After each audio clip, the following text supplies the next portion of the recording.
Are you an INTP and you're about to enter high school? Then this is the video for you. High school will be quite the experience for you, that's for sure.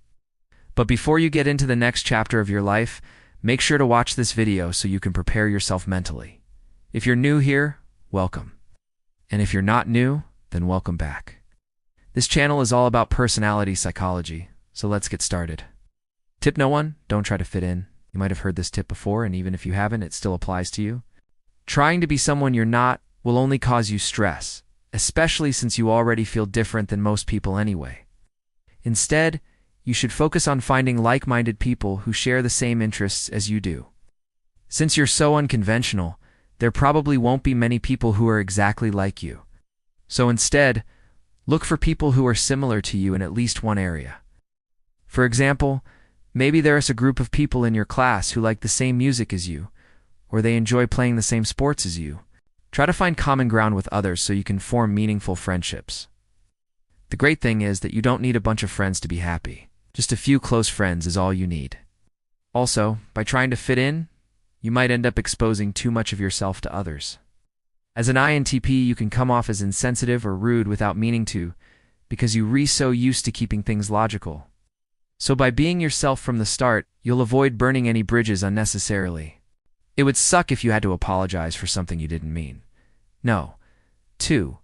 Use your strengths to your advantage. As an INTP, you're blessed with some pretty good strengths, one of them being your ability to think outside the box and come up with creative solutions. Another strength of yours is that you're able to concentrate really well on topics that interest you, so you have to use these strengths to your advantage in high school. For example, when it comes time for group projects, which there's a lot of in high school, you should volunteer to be the group's organizer. That way you can keep everyone on track and focused on the task at hand. The fact that you were able to think outside the box also makes you perfect for group projects, since you can come up with unique ideas that no one else would have thought of. So definitely don't shy away from sharing your ideas in group projects. Not only will it help you stand out as a capable student, but it will also help you build confidence and leadership skills. And lastly, you have to take advantage of the fact that you're able to concentrate really well. High school is all about learning. And the better you are at concentrating on your studies, the easier everything will be for you. So don't just sit around daydreaming all day. Take advantage of your brain's capabilities. And don't forget to study.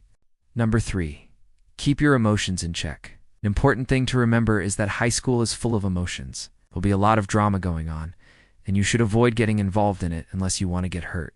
This might be hard for you since you're a very logical person and can come off as insensitive sometimes. But try your best to keep your emotions in check, because people will appreciate you for it. Here's the thing. High school students usually aren't the best at handling their emotions. They tend to overreact to almost everything and say things without thinking about it first. So when there's drama happening, these people will get their feelings hurt easily. By keeping your emotions in check, you'll be able to navigate through high school without any problems. Besides, you're not responsible for other people's actions. Why would you waste your time worrying about someone else's feelings? That's their problem to solve, not yours. Number 4, don't change who you are just because of other people. When you enter high school, you might notice that there's a hierarchy amongst the students. Some students are considered popular and others aren't, and some students are considered smart and others aren't. And some students are considered cool and others aren't. And the list goes on and on. The truth is, high school students tend to categorize each other based on certain characteristics. Once you're in a certain category, it's hard to escape it. For example, if you're considered the smart kid, then everyone expects you to get good grades and perform well academically. If you're considered the popular kid, then everyone expects you to be social and hang out with a lot of people. If you're considered the cool kid, then everyone expects you to be confident and independent. Now obviously these are just examples. Your situation might be different. The point is, once you're in a certain category, it's hard to get out of it. The reason why this happens is because people tend to stick with people who are similar to them. For example, the smart kids tend to hang out together because they like similar things and have similar interests. The same goes for the popular kids and the cool kids. So when you enter high school, you'll probably fit into one of these categories.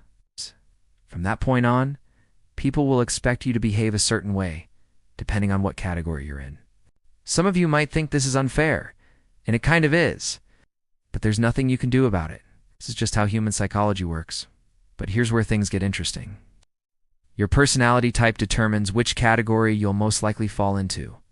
For example, the INTP personality type tends to fall into the smart category because they love learning new things and have a thirst for knowledge. Other personality types tend to fall into other categories.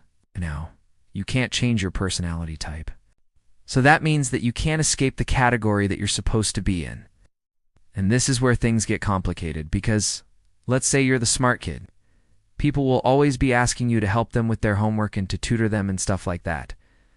And if you're not the helping type, then this is going to annoy you a lot.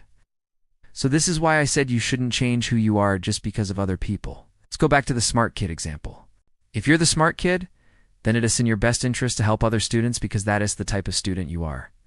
But if you're not the smart kid, then it is in your best interest to not help other students because that is not the type of student you are. In short, don't change who you are just because other people have certain expectations of you. It's better to stay true to yourself and be comfortable with who you are rather than to live up to other people expectations and be miserable. And finally, number 5, have fun. At the end of the day, high school is supposed to be fun. You'll probably hear a lot of students say, "Oh, I hate school. It's so boring." But really, they're the ones making school boring by not taking advantage of all the opportunities they're given.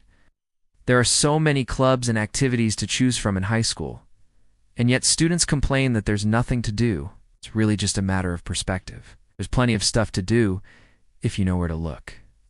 There are so many chances for you to meet new people and make new friends, so don't waste these opportunities. Life is all about experiences. The more experiences you have, the better. So when you have the chance to do something you've never done before, do it. Try out for the soccer team. Join the debate club. Participate in science fairs. The more experiences you have, the better you'll be able to write your college essays. Besides, you'll never forget the experiences you have in high school. So have fun and enjoy every moment of it.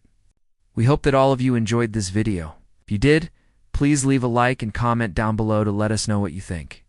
Also, if you're interested in learning more about your personality type, then click here to learn more about the INTP personality type.